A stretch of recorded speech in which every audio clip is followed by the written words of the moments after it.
Edwards ar gig cryf tuag at Sutton. Beirniad ar draws tuag at Williams, cyffuria cyntaf da gan Williams. O, mae'n gefn yr hwyd. O, dim ond 4 munud sydd ar y cloc.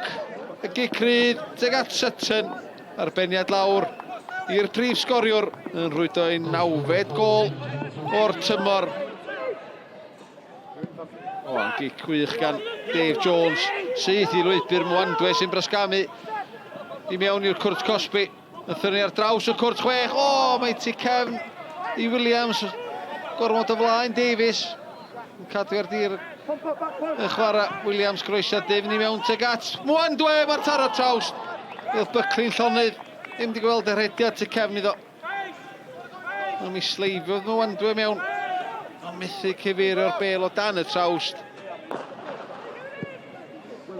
Fyny tuag at Williams. Yn disgyn i Mwandwe sy'n ar draws y cwrt Cosby.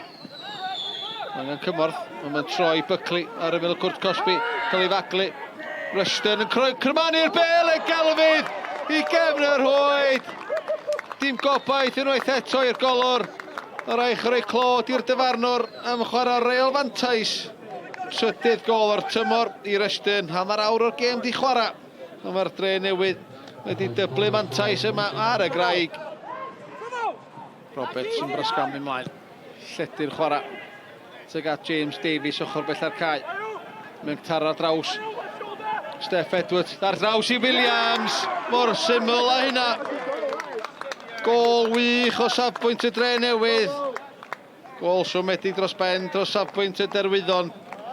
Ail o'r noson i Williams. Degfad o'r tymor iddo fo.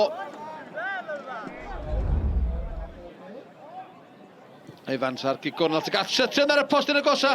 Ac yno am ei hat-trick o Aaron Williams. Prif sgoriwr y gyngrair. Fel mae'n sefyll. Derwyddon Cefn dim. Y Drenewydd 4. Tuag at y post yn y gosa. Taylor arbeniad. Ac yno wedyn oedd Rushton i rwydo i ail o'r noson. A 5 o'r noson i dîm Chris Hughes. Mae'n hawdd i'r Drenewydd. Charlie Edge ar gig gornel. Dwi'n ffeinio allan. Mae'n disgyn y rydd i Steff Edwards. Mae'n methu chael i ar y targed. Cyfle gorau mae'n siŵr o'r noson i dîm Andy Turner. You know, you've got to start well. If you don't start well in this league, and the first goal is really important in this league as well. And you know, we got it, and then I thought first half performance was good, and we created some chances, and obviously scored the 3 goals. And then, like I say, second half we probably give them a little bit of credit as well. But I think second half we probably took our foot off the gas a little bit, and then got those late goals, which really made it a good night for us.